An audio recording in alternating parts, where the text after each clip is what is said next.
আসসালামু আলাইকুম ওয়া রাহমাতুল্লাহি ওয়া বারাকাতুহু।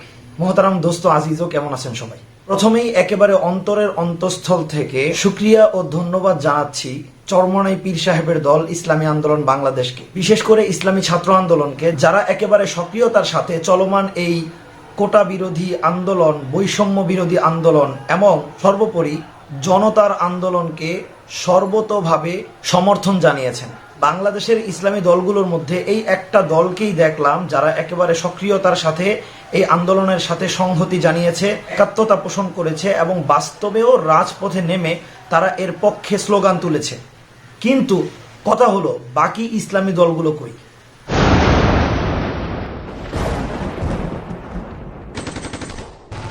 আমরা যারা কওমি ঘরানার আছি, আমাদের এই আন্দোলনের সাথে সক্রিয়ভাবে যুক্ত না হওয়ার কিছু কারণ পেশ করা যেতে পারে। যেমন, এই আন্দোলনে আসলে আমাদের কোনো স্বার্থ জড়িত নাই, এই আন্দোলন সফল হলেও আমাদের তা আসলে কোনো কাজে আসবে না, এরকম কিছু যুক্তি দিয়ে যদিও সক্রিয়ভাবে মাঠে নেমে আমাদের আন্দোলন না করাটাকে একটু যৌক্তিক বলে বিবেচনা করা যায়। কিন্তু সমর্থনমূলক একটা বিবৃতিও কেন আসলো না, এটা আসলে বোধগম্য নয়। আমাদের দেশের মধ্যে এতগুলো ইসলামী দল রয়েছে, আমরা কি মনে করি না যে এই আন্দোলনটি একটি ন্যায়সঙ্গত আন্দোলন? এটা আসলেই ছাত্রদের পাওনা। এই কোটা ব্যবস্থা একটি বৈষম্যবাদ, এটা কি আমরা মনে করি না? অবশ্যই করি। কিন্তু তারপরেও কেন দলীয়ভাবে অফিসিয়ালি একটা বিবৃতিও দেওয়া হলো না? আমি জানি না এই লকডাউনের ভিতরে, আসলে লকডাউনই তো, ইন্টারনেট সহ লকডাউন, স্বৈরাচারী লকডাউন, এই লকডাউনের ভিতরে কোনো দল দিছে কিনা আমি জানি না। কিন্তু আমি যতটুকু দেখলাম, অফিসিয়ালি কোনো ইসলামী দলের কোনো বিবৃতি আমার চোখে পড়েনি। এই জন্য আমি কথাটা বললাম যে বাকি ইসলামী দলগুলো কই? তাদের কি দায়িত্ব ছিল না ছাত্রদের এই ন্যায়সঙ্গত আন্দোলনে নিজেদের একাত্মতা পোষণ করা? প্রত্যক্ষভাবে না পারলেও অন্তত পরোক্ষভাবে তাদের সাথে থাকা, তাদের পাশে থাকা, তাদেরকে সাহায্য করা, তাদের মনোবল বাড়ানো আমাদের উচিত ছিল না? এসব কারণেই না আসলে বলি, অনেক সময় মনের দুঃখে বলি যে আমাদের ইসলামী ঘরানার দলগুলো হলো জনবিচ্ছিন্ন দল। এরা জনতার চাহিদা বোঝে না, এরা ইসলামের জন্য জান প্রাণ দিয়ে দেয়। প্রত্যেকটা ইসলামী দল ইসলামের যে কোনো বিষয়ের জন্য তারা জান দিতে রাজি, এটা আমি জানি, স্বীকার করি।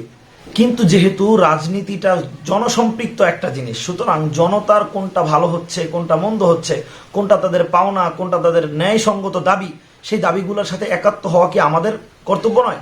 সর্বোপরি যেই বিষয়টা দেখে একেবারে মন ভেঙে গেছে আসলে, সেটা হলো এই 2-1 দিনের মধ্যে স্বৈরাচারী সরকারের খুনি, হত্যাকারী, নির্মম, নির্দয়, হিংস্র স্বরাষ্ট্রমন্ত্রীর সাথে কিছু ওলামায়ে কেরামের মত বিনিময় করা। আমি জানি বর্তমানে বাংলাদেশে আমাদের কওমির মধ্যে আসলে ওই রকম বলিষ্ঠ কণ্ঠস্বর আসলে যারা ছিল, তাদেরকে সরকার অলরেডি গলা চেপে ধরে রাখছে। কিছুদিন আগেও তাদের সকলকে জেলখানায় বন্দি করে রাখা হয়েছিল। অতঃপর তাদেরকে আমরা বিশ্বাস করি যে মুচলেকা দিয়েই তাদেরকে বের হওয়ার সুযোগ দিছে, যে আপনারা সরকার বিরোধী কোনো কাজে জড়াবেন না, জড়ালে আবার আপনাদেরকে জেলখানায় ফিরিয়ে নেওয়া হবে। আমাদের বড়দের গলায় এই জেলখানার কাঁটা আটকে থাকার কারণে তারা হয়তো সরকার বিরোধী যে কোনো কিছুতে তারা আসলে জড়াতে পারছে না। আমরা যদিও এটাকে তাদের অক্ষমতা ধরি, কিন্তু এই সময়ে যখন আমি নিজের দুর্বলতার কারণে ছাত্র জনতার একটি ন্যায়সঙ্গত দাবির সাথে একাত্মতাও পোষণ করতে পারছি না, এই সময়টাতে একজন খুনি, হিংস্র জানোয়ারের সাথে আমি কিভাবে বৈঠকে বসতে যাই? আমরা কি পারতাম না যে কোনো অজুহাত দিয়ে এই সভায় হাজির না হতে?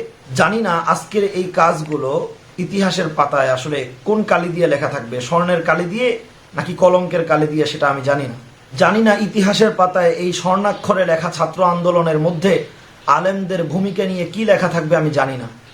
তবে একটা জিনিস আমি সবাইকে ক্লিয়ার করে দিতে চাই, যদিও দলীয়ভাবে অফিসিয়ালি কোনো ধরনের বিবৃতি আসেনি, তারপরেও আমরা নিজেদের পর্যবেক্ষণ অনুসারে এই দাবিটা করতেই পারি যে আলেম ওলামারা অবশ্যই এই আন্দোলনের সাথে একাত্ম হয়েই আছে।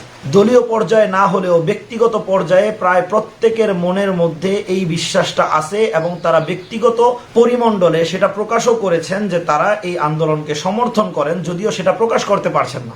আবার কেন্দ্রীয় পর্যায়ের বাইরেও অনেক আলেম এবং ইসলামী ঘরানার অনেকেই প্রকাশ্যেই এই আন্দোলনের সাথে একাত্মতা পোষণ করেছে। প্রমাণ হিসাবে তাদের কয়েকজনের ভিডিও এখানে যুক্ত করেই আজকের এই আত্মসমালোচনামূলক ভিডিওটি শেষ করছি।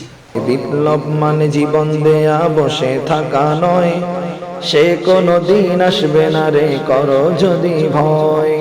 আসবে বিজয় রক্ত আর জীবনের বিনিময়, আসবে বিজয় রক্ত আর জীবনের বিনিময়। বিপ্লব মানে জীবন দেয়া বসে থাকা নয়, সে কোনো দিন আসবে না রে করো যদি ভয়। বিপ্লব মানে জীবন দেয়া বসে থাকা নয়, সে কোনো দিন আসবে না রে করো যদি ভয়। সারা দেশব্যাপী ফাইজলামি শুরু করে দিয়েছে একেবারে নির্মম ভাবে, অহেতুক ভাবে। এই যে অসহায় মানুষগুলোকে, ছাত্র পড়তে গিয়েছে, বাবা মার স্বপ্ন লালন করা ছাত্র, ছেলেটা ইঞ্জিনিয়ার হবে, ছেলেটা মেডিকেল সায়েন্সের পরে বড় একজন ডক্টর হবে, পিটায় মেরে ফেলে দিল তাকে। এত বড় সাহস! আর আমরা কিছুই বলতে পারলাম না, কিছু করলাম না। কি একটা অবস্থা চলছে! এগুলো যখন চলতে থাকবে একটা কওমের মধ্যে, আপনার মনে হয় যে আল্লাহর পক্ষ থেকে রহমত নেমে আসবে? তুমি বাঁচাও তোমার জাতি, তুমি সাজাও তোমার দেশ, তুমি এ প্রজন্মের মুক্তি যোদ্ধা, যুদ্ধ করো না শেষ। তুমি বাঁচাও তোমার জাতি, তুমি সাজাও তোমার দেশ, তুমি এ প্রজন্মের মুক্তি যোদ্ধা, যুদ্ধ করো না শেষ। বিজয়ের 50 পেরোলেও মুক্তি মেলেনি আজও, কমেনি শোষণ পীড়ন, এখনো দমেনি শোষক রাজ।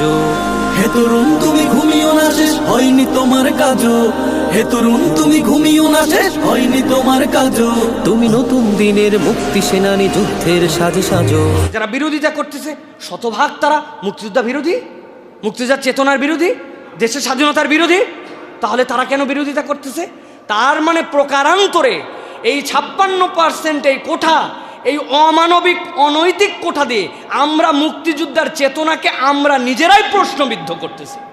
কোটা বাতিল করতে আজি মেধাবীরা রাজপথে, জীবন মরণ বাজি রেখে লড়ছে তারা একসাথে।